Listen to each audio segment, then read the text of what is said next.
Mega love shoutout everyone! Welcome to my channel, Nance TV 18. For today's video, magkakaroon tayo ng tutorial kung paano maggawa ng dishwashing liquid.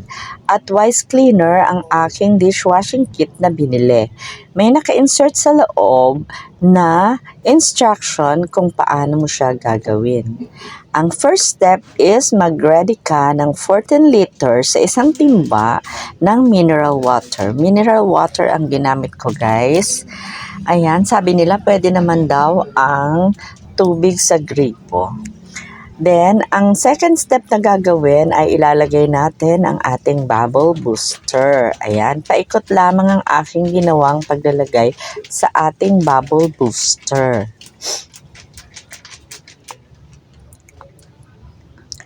And third step, guys, hihiwaan natin ng maliit or bubuksan natin ng maliit ang ating surfactant. Ayan, guys, ibubuhos natin siya. Paikot din yung pagbuhos na ginawa ko, guys,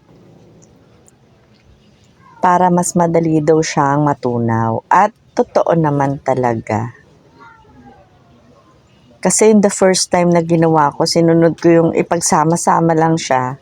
Buhos-buhos lang, walang dahan-dahang pag-ikot na ganyan. Oh my God, ang hirap niyang haluin. Ayan, nakalagay din naman sa instruction na ganun lang ang ating gagawin. Paikot at one direction lamang ang ating pag-ikot, guys. Ayan, sasaidin natin, guys, yung ating surfactant, ha, para talagang, kasi nakatimbang yan, mailagay natin talagang lahat yung mga nakalagay sa ating sachet. Okay, guys, ayan, i-close up ko siya, ipapakita ko sa inyo na umalsa talaga yung ating dalawang ingredients na nilagay. Ayan, guys, tatakloban natin siya for 20 minutes. Stay lang natin siya on the side. And after that 20 minutes, hindi ko na napakita, hahaluin na natin siyang mabuti. At pag nakita nyo na wala nang buo-buo, ayan, guys, ilalagay na natin yung ating calamansi flavor.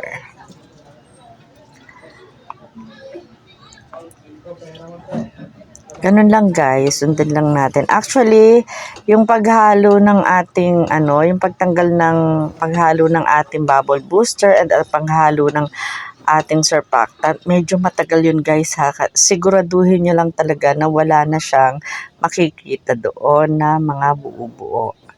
And then after that, ilalagay na natin yung ating thickener. Ayan, lang din yan, dahan-dahan din ang pagbuhos ng ating thickener. Powder siya, guys.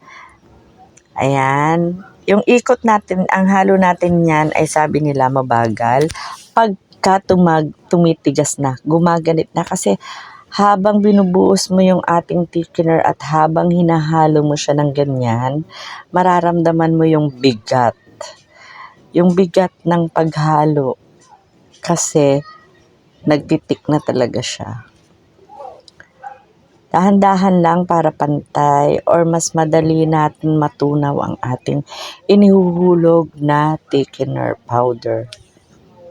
Ganyan lang, guys. Madali lang siya, guys, kung titingnan. Pero masakit din siya sa baraso habang hinahalo mo siya. Kasi pagka ito na yung pinakamahirap na part. Yung nagtitik na siya. Kasi talagang, alam mo yun, para ka naghahalo ng kalamay. At dahan-dahan mo siyang hahaluin para hindi sumobra yung bula. Kasi pag binilisan mo pag binilisan mo yung halo at lalo thickener siya, aangat yan, magbabubbles, guys. Ayan, sa 5 times na akong nagagawa nito. At successful naman talaga yung gawa. Maganda siya, mabango, mabula. At ito yung aking masasabi ko sa inyo na itry nyo talaga itong Wise Cleaner. Kasi the best kasi dito talaga ako natuwa talaga dun sa result. Ayan, guys, ganyan kabagal na tayo. Kapag napakalapot na niya, hinalo ko siya simula nung nilagay ko yung thickener at inurasan ko siya. Bago ko nakuha yung consistency na hinahanap ko, halos 25 to 30 minutes akong naghahalo. Ayan guys. Ganyan, tinigilan ko na siya sa paghahalo kasi nakita ko na yung consistency na hinahanap ko. And then, cover natin siya for about 24 hours.